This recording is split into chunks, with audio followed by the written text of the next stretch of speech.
Femmes, je voudrais vous rappeler ces 6 petites vérités concernant l'homme.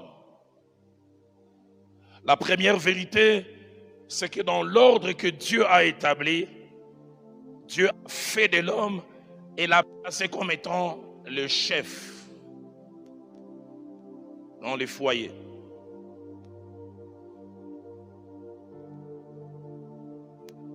Ceux qui parlent les latins, ceux qui font les droits, diront primus inter pares. Le premier d'entre nous.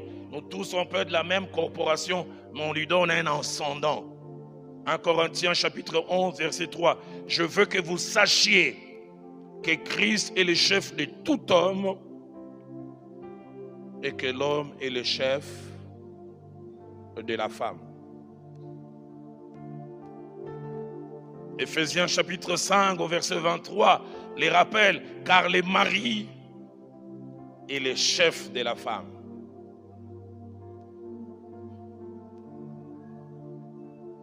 Mon épouse et moi, on est en relation avec des gens élevés en dignité.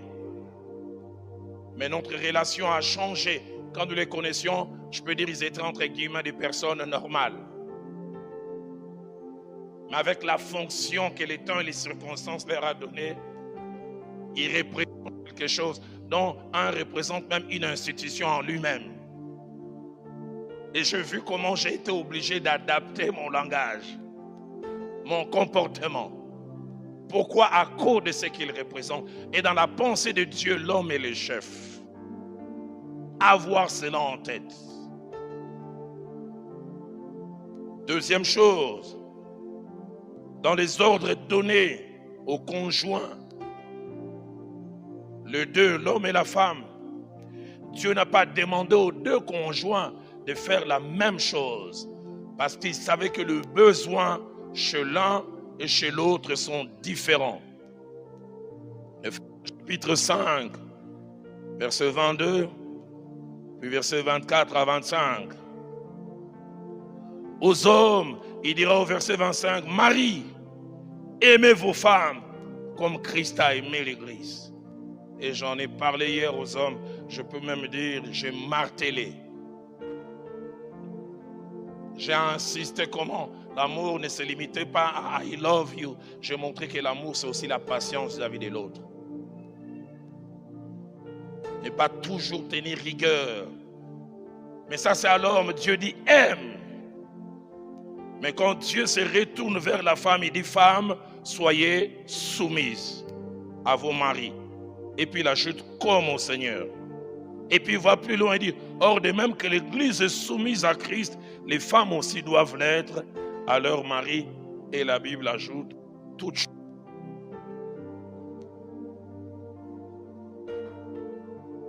Deux personnes dans une même institution, mais des ordres différents.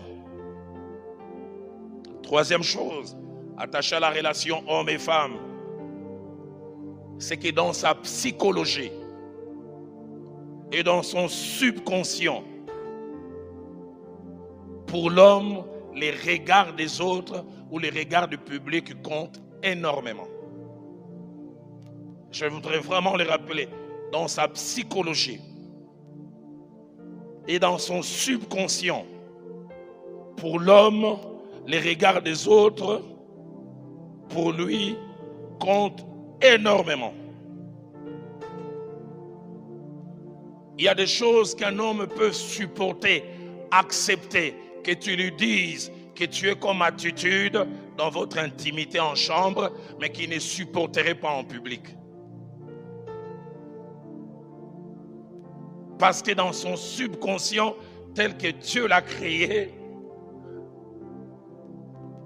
il y a des choses qu'il ne supporte pas.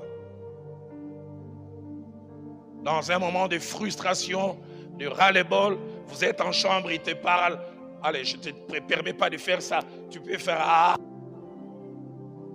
Il a mal, mais le même geste, tu le fais là où il y a d'autres regards. La douleur est multipliée par 100.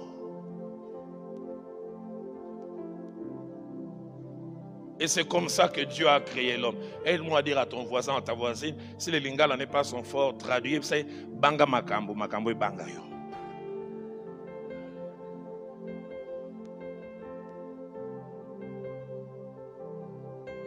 Les regards du public comptent énormément. Quatrième chose que je voudrais dire aux femmes dans leur relation avec les hommes. Femmes, malgré la crainte de Dieu de l'homme et malgré son amour pour Dieu, il est dangereux d'amener un homme à un point de non-retour. Il est dangereux d'amener un homme à un point de non-retour. Malgré sa crainte de Dieu, malgré son amour pour Dieu. L'un des endroits les plus sûrs et les meilleurs pour un homme, c'est chez lui à la maison. Mais quand un homme commence à vivre certaines choses, surtout de celles qui étaient censées lui apporter du bonheur, cet homme a tendance à vouloir traîner dehors. Et dehors n'est pas le meilleur endroit pour laisser un homme. J'aimerais que vous sachiez, comme au Parlement, vous avez beaucoup de suppléantes prêtes à vous remplacer, prêtes à prendre votre place.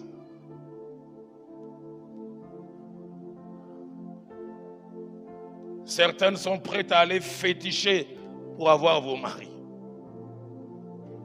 Mais j'insiste en disant, n'amenez pas cet homme, malgré la crainte de Dieu et son amour pour Dieu, à devenir impatient. J'aime beaucoup dans Marc chapitre 5, au verset 20, cet homme qu'on appelle le fou de Gadara. Quand est-ce qu'il est devenu fou, nous ne savons pas. Qu'est-ce qui l'a amené à la folie, nous ne savons pas non plus. Sûrement qu'il avait de la famille, femmes et enfants, qui ont eu à les manquer à cause de son état. Mais dès l'instant où Christ l'a délivré et guéri, alors qu'il voulait s'attacher à Christ, j'aime la réponse que Jésus lui dit, il dit, va dans ta maison. C'est l'endroit le meilleur pour toi. Jésus lui dit, ils t'ont manqué depuis longtemps. Retourne, va jouer ton rôle. Retourne, va occuper ta place. Gardez vos maris à la maison. Un homme me disait un jour, ma femme me met tellement mal à l'aise que chez moi désormais je joue deux rôles, réfectoire et dortoir. Je reviens simplement pour manger et pour dormir. Et même pour ne pas affronter la deuxième chose que je mentionnerai tout à l'heure, je m'arrange à rentrer le plus tard possible. Cinquième et dernière chose, c'est que l'un des états les plus pitoyables dans un couple, c'est lorsque le mari commence à rester avec sa femme seulement à cause du Seigneur.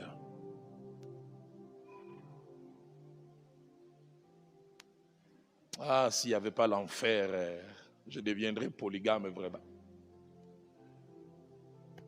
Ah, si Dieu ne frappait pas. C'est l'un des pires états où l'amour de votre jeunesse, l'homme avec lequel vous avez marché, commence à rester à vos côtés par contrainte. Peur d'aller en enfer, peur du qu'en dira-t-on, peur de l'effet que ça peut avoir sur les enfants. Pire état. Et là, j'ouvre une parenthèse pour parler franchement aux femmes et dire, comme sixième chose, c'est que l'une des grosses, pour ne pas dire grossières erreurs que plusieurs femmes chrétiennes commettent, c'est de croire que cet homme, quoi que je fasse, parce qu'il est enfant de Dieu, il ne me quittera pas. Et la plupart des femmes chrétiennes, c'est l'erreur que vous commettez. Je peux faire n'importe quoi. Il craint Dieu. La présentation extérieure, tu ne te présentes pas bien. Tu te réveilles le matin, les quinois disent plein de poudres. Visiteur aux yeux. Le mari revient à 13h, il te trouve encore à robe de nuit, plein de poudres. Dans ton cœur, tu dis, même si je ne suis pas présentable, et Dieu. Et pourtant, tu ne sais pas quand il arrive au bureau, il voit cette petite secrétaire qui entre et dit, oh, abotama toi kita. Elle est née où elle a atterri. Un homme est rentré un jour à mon bureau et dit, pasteur, prie pour moi. Chaque fois que je vois ma femme, à cause de sa négligence extérieure, j'ai l'impression qu'elle est au brouillon. Mais la petite secrétaire là, elle est au propre. J'ai chaque fois attiré à lui faire la cour, mais la crainte de Dieu. Cette crainte de Dieu peut lâcher un jour. N'amenez jamais vos hommes à l'extrême. Et je voudrais insister auprès des chrétiennes. J'encourage les hommes à ne pas divorcer, mais ne tombez pas dans les pièges de l'assurance maximum. Quoi que je fasse, même si je lui réponds mal, même si je fais ceci, il craint Dieu. Mon épouse et moi, on a connu une histoire de cette femme qui a failli faire des crises de folie. Son mari avait ses faiblesses. Son mari, des fois, commençait à tromper impudique. Mais dans sa façon de se comporter, j'ai appris des fois, elle giflait son mari. D'où viens-tu? Pars! Ça pousse sur le verset que personne ne sépare ce que Dieu a uni. Les amis qui ont assisté à la scène ont dit, elle est restée comme folle durant 10 minutes. Les jours où le mari a fait réunir la famille, tout chrétien, enfant de Dieu, il a dit, je vous ai réunis pour vous dire, on divorce. La femme a d'abord rigolé. Elle ne croyait pas de ses yeux.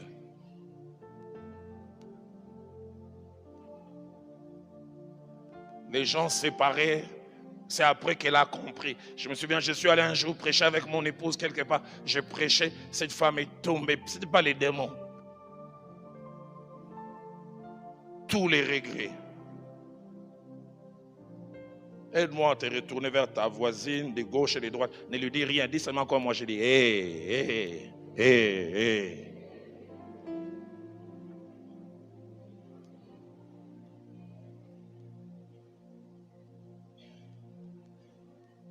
À cause de cette certitude, il ne divorcera jamais.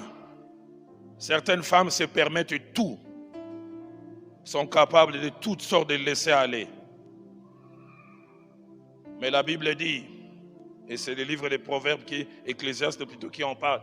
Ecclésiaste 7 au verset 7 dit, l'oppression rend insensé même les sages. Une autre version dit, quand la souffrance est extrême, les sages perdent sa sagesse. Un homme que vous amenez à l'extrême, un jour cette sagesse va partir.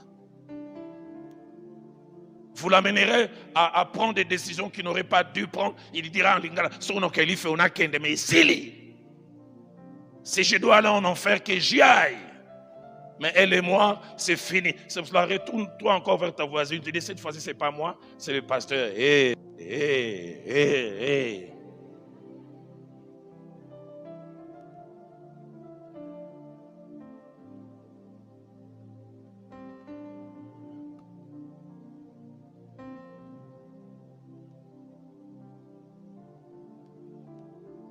Septième chose que je voudrais dire, c'est que si le respect, c'est-à-dire les témoignages de considération envers l'autre est appelé à se manifester, ça doit se manifester en parole, en acte et en conduite.